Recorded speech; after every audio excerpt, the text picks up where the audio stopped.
నమస్కారం city news కి స్వాగతం. సింగిల్ స్క్రీన్ థియేటర్లు రన్ రేట్ పడిపోవడంతో సినీ పరిశ్రమతో పాటు కార్మికుల జీవనోపాధి సంక్షోభంలో పడిందని సినీ దర్శకుడు దిలీప్ రాజా పేర్కొన్నారు. స్థానిక మాఏపీ కార్యాలయంలో జరిగిన సినీ కార్మికుల సమావేశంలో ఆయన మాట్లాడారు. హీరోలు తక్కువ సినిమాలు చేయడం, వరుస ఫ్లాపులు, కొత్త చిత్రాల కొరత కారణంగా థియేటర్ల ఆదాయం తగ్గిందని అన్నారు.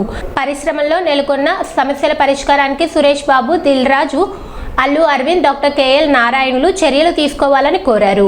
పరిశ్రమలో స్థిరత్వం లేకపోవడంతో సినీ కార్మికులు తీవ్ర ఇబ్బందులు ఎదుర్కొంటున్నారని ఆవేదన వ్యక్తం చేశారు. సమావేశంలో స్టైల్ రవి, రమేష్ వర్మ, వారణాసి పాత్రుడు, యశ్వంత్ చంద్ర, మల్లెపాడు రమేష్తో పాటు లైట్ బాయ్స్, మేకప్, కాస్ట్యూమ్స్, డ్రైవర్లు, ఫైట్ మాస్టర్స్ విభాగాల ప్రతినిధులు పాల్గొన్నారు. సినిమా పరిశ్రమలో డిస్ట్రిబ్యూటర్లు, ఎగ్జిబిటర్లు, నిర్మాతలు, లీజు ఓనర్లు ఇలా రకరకాల కేటగిరీలు ఉన్నాయి. వీళ్ళల్లో ఎగ్జిబిటర్ల రన్ రేటు పూర్తిగా పడిపోయే పరిస్థితికి వచ్చి పరిస్థితి చాలా ఆందోళనకరంగా ఉంది. అంటే ఎగ్జిబిటర్లు అంటే ప్రదర్శించేవాళ్ళు. నిర్మాత సినిమా తీస్తే డిస్ట్రిబ్యూటర్ తీసుకుంటాడు. ఆ డిస్ట్రిబ్యూటర్ దగ్గర నుంచి ఎగ్జిబిటర్ సినిమా హాల్లో వేసుకుంటారు. ఆ తర్వాత ఈ మధ్య కొంతమంది లీజులు కూడా తీసుకుంటున్నారు. అయితే ఇప్పుడు ఎగ్జిబిటర్ల రన్ రేట్ ఎందుకు తగ్గింది అంటే హీరోలు తక్కువ సినిమాలు చేయటం ప్రధాన కారణం. 2, ఎక్కువ సినిమాలు రిలీజ్ కాకపోవటం రెండో కారణం. 3, విపరీతమైన ఫ్లాప్స్ రావటం వల్ల డిస్ట్రిబ్యూటర్ల పరిస్థితి ఇబ్బందిగా ఉంది. 4, కొన్ని సినిమాలు వివిధ రకాలైన ఇబ్బందుల్లో కూరుకుపోవటం వల్ల డిస్ట్రిబ్యూటర్ల వల్ల రన్ రేట్ పూర్తిగా తగ్గిపోయింది. ఈ డిస్ట్రిబ్యూటర్ల యొక్క రన్ రేట్ పెంచాలి అంటే ఏం చేయాలి అంటే ప్రేక్షకుల సంఖ్య పెంచాలి అంటే ఏం చేయాలి? దీనికి ఒక సబ్ కమిటీని ఏర్పాటు చేయడం జరిగింది. ఈ సబ్ కమిటీకి చైర్మన్ నిర్మాత సురేష్ బాబు గారు, తర్వాత అందులో దిల్ రాజు గారు, అల్లు అరవింద్ గారు, అలాగే డాక్టర్ కేఎల్ నారాయణ గారు లాంటి ఉద్దండులు సబ్ కమిటీలో సభ్యులుగా ఉన్నారు. వీళ్ళు సత్వర నిర్ణయం తీసుకోకపోతే ఇలాగే కొంతకాలంగానే ఎగ్జిబిటర్ల రన్ రేటు పూర్తిగా పడిపోతే మరికొంతకాలంలో సినిమా హాళ్ళ పరిస్థితి అసలు ఉంటాయో లేవో కూడా అర్థం కాని పరిస్థితి. ఇప్పటికే సినిమా హాళ్ళని షాపింగ్ మాల్స్గా మార్చారు, తర్వాత అపార్ట్మెంట్లుగా మార్చారు. ఇప్పుడు నాకు తెలిసిన సమాచారం as per as my knowledge concern, ఆంధ్రప్రదేశ్లో సినిమా హాళ్ళలో 90% ఓనర్స్ అద్దెలకి ఇచ్చేసేసారు సినిమా హాల్ని. ఇప్పుడు ప్రాబ్లం ఎక్కడ వస్తుందంటే నిర్మాతకి, డిస్ట్రిబ్యూటర్కి, ఎగ్జిబిటర్లకి మధ్య పర్సంటేజ్ విధానం దగ్గరే సమస్య వస్తుంది. ఈ పర్సంటేజ్ విధానాన్ని సబ్ కమిటీ ఏదో ఒక సొల్యూషన్ పెట్టి తీర్చకపోతే చాలా ఇబ్బందికరమైన పరిస్థితులు వస్తాయి. ప్రభుత్వం కూడా ఈ రోజున I'm not going to criticize any government, since very long time I'm submitting the facts. ఇప్పుడు take it for example, suppose bank లోన్లు ఇస్తుంది, ఇల్లు కట్టుకోవటానికి లోన్ ఇస్తుంది, పొలం పెట్టుకుని రైతులకు లోన్స్ ఇస్తారు, బంగారం పెట్టుకుని లోన్స్ ఇస్తారు. కానీ సినిమా హాల్ పెట్టుకుని మాత్రం ఎవరో లోన్ ఇవ్వరు. మరి ఇదేంటంటే అది సెంట్రల్ గవర్నమెంట్ ఇన్స్ట్రక్షన్స్ అండి అంటారు. మరి అట్లాగే కొన్ని ఎలక్ట్రిసిటీ ఇష్యూస్కి వస్తే 24 గంటల్లో కొన్ని ఫ్యాక్టరీలు వాడుకుంటాయి కరెంట్, 24 గంటలే బిల్లు కడతారు. కానీ సినిమా హాల్కి వచ్చేసరికి మార్నింగ్ షో నుంచి సెకండ్ షో వరకు వాడుకుంటారు. వీళ్ళు వాడుకున్న 12 గంటలకు 24 గంటలు బిల్లు కట్టాలి. ఎందుకు ఈ విధంగా చేస్తున్నారో అర్థం కాని పరిస్థితి. సినిమా హాళ్ళన్నీ మూతపడిపోయే విధానంలోకి వచ్చేసి వెళ్ళిపోతున్నాయి. అర్చకలోకం జాతీయ భవజాల సేవకు జీవితాన్ని అంకితం చేసిన మహానీయుడు తమిరస రామాచార్యులు అని పలువురు నాయకులు కొనియాడారు. భారతీయ జనతా పార్టీ వరిష్ఠ నేత స్వర్గీయ తమిరస రామాచార్యులు 16వ వర్ధంతి సందర్భంగా శుక్రవారం తెనాలి బండ్లోని ఆయన కాంస్య విగ్రహానికి కుటుంబ సభ్యులు, బీజేపీ నాయకులు, వివిధ క్షేత్రాల ప్రతినిధులు ఘనంగా నివాళులు అర్పించారు. రామాచార్యుల కుమారుడు సార్ రామాచార్య స్మారక సమితి అధ్యక్షుడు తమిరస అనంతాచార్యులు మాట్లాడుతూ, రామాచార్యులు ఆర్థిక సమాజ సమస్యలను ప్రభుత్వాల దృష్టికి తీసుకువెళ్లడంతో పాటు బీజేపీలో ఎలాంటి పదవులు ఆశించకుండా నిస్వార్థ సేవ అందించారని అన్నారు. అర్చక లోకం అభ్యున్నతికి ఆయన చేసిన కృషి చిరస్మరణీయమని పేర్కొన్నారు.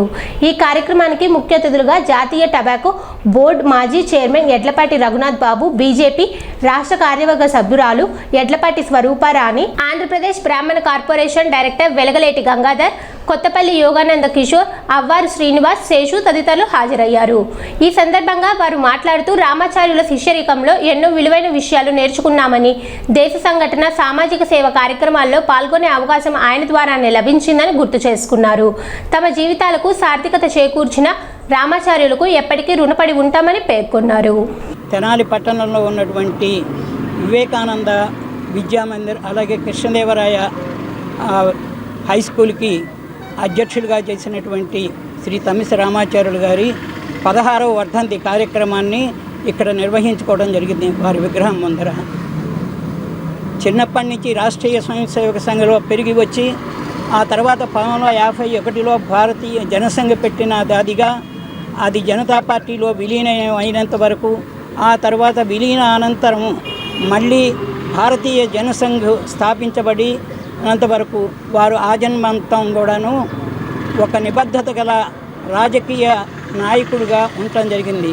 వారు చేసినటువంటి సంఘసేవ ఎంత గొప్పదో ప్రజానీకానికి తెలుసు, ఇక్కడ వచ్చిన కార్యకర్తలకు తెలుసు, ప్రపంచానికి తెలుసు, ఆంధ్ర రాష్ట్రానికి తెలుసు.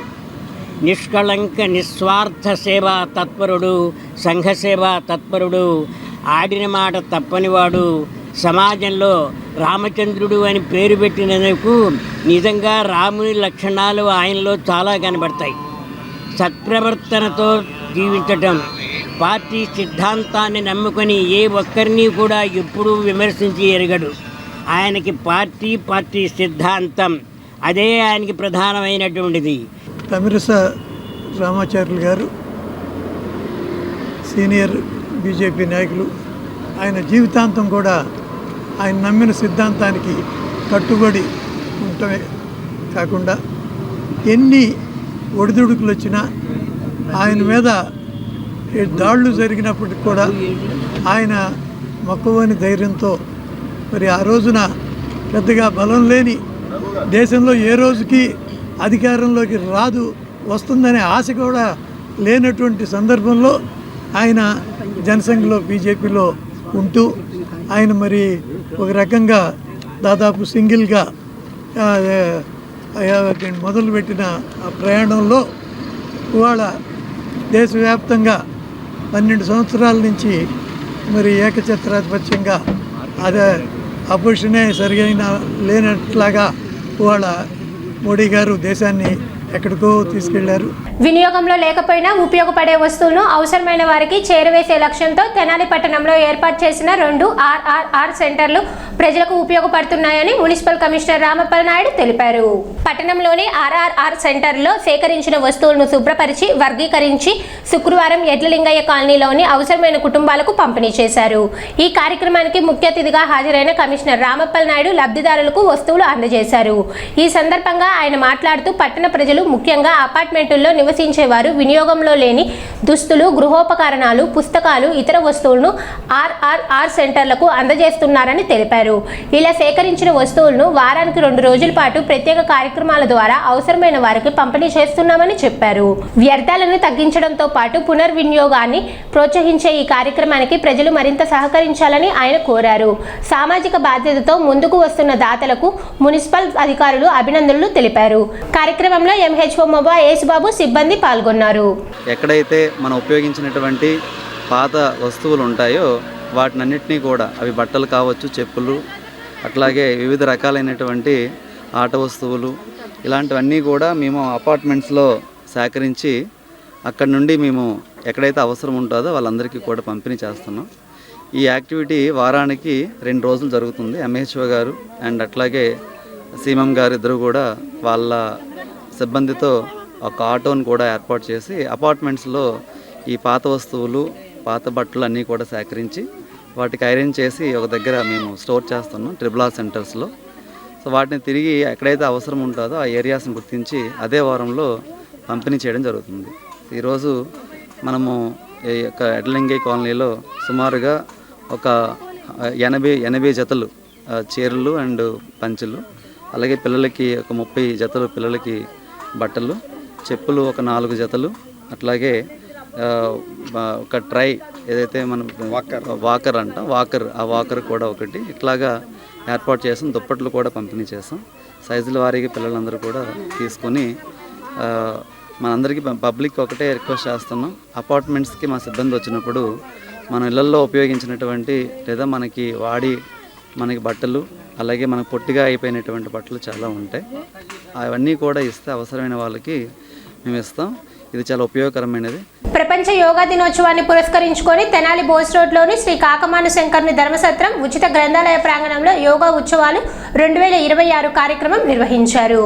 ఆంధ్రప్రదేశ్ దేవాదాయ ధర్మాదాయ శాఖ ఆధ్వర్యంలో జరుగుతున్న ఈ కార్యక్రమంలో యోగా టీచర్ స్వామి నాయక్ నేతృత్వంలో NCC, NCRM పాఠశాల విద్యార్థులతో భారీ ర్యాలీ నిర్వహించి యోగా ప్రాముఖ్యతపై అవగాహన కల్పించారు. ఈ సందర్భంగా విద్యార్థులకు యోగా శిక్షణ ఇచ్చి ఆరోగ్య పరిరక్షణలో యోగా పాత్రను వివరించారు. కార్యక్రమంలో ఎండోమెంట్స్ ఇన్స్పెక్టర్ M. వెంకటేశ్వర్లు, కార్యనిర్వహణ అధికారి T. శివారెడ్డి, సత్రం ఫౌండర్ ఫ్యామిలీ సభ్యుడు ట్రస్టీ కాకమాను సరియత్ బాబు పాల్గొన్నారు. అలాగే పాఠశాల HM సలీం, ఉపాధ్యాయులు వెంకటేశ్వరరావు, సత్రం సిబ్బంది P. చంద్రరావు, A. సునీత తదితరులు పాల్గొని కార్యక్రమాన్ని విజయవంతం చేశారు. ఈ యోగా శిబిరం జూన్ 21 వరకు కొనసాగుతుందని నిర్వాహకులు తెలిపారు.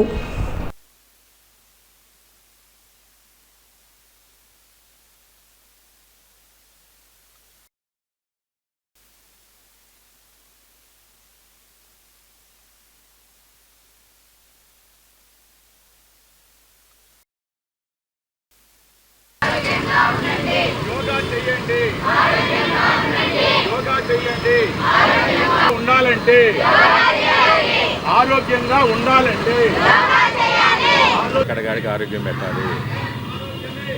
ఆ భాగ్యం వెంకట భాగ్యం.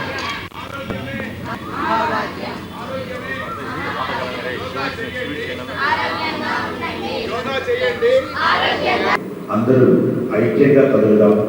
ఐక్యభావం మన యోగా గురువు గారు ఎలా అయితే చెప్తారో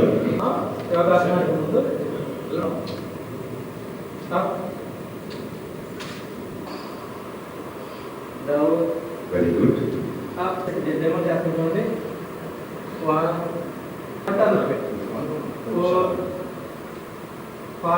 తర్వాత ఆఫ్ రొటేషన్ నేను ఒకసారి చూస్తున్నాను చూడండి. నిలువుగా దిగలేదారా నాకు.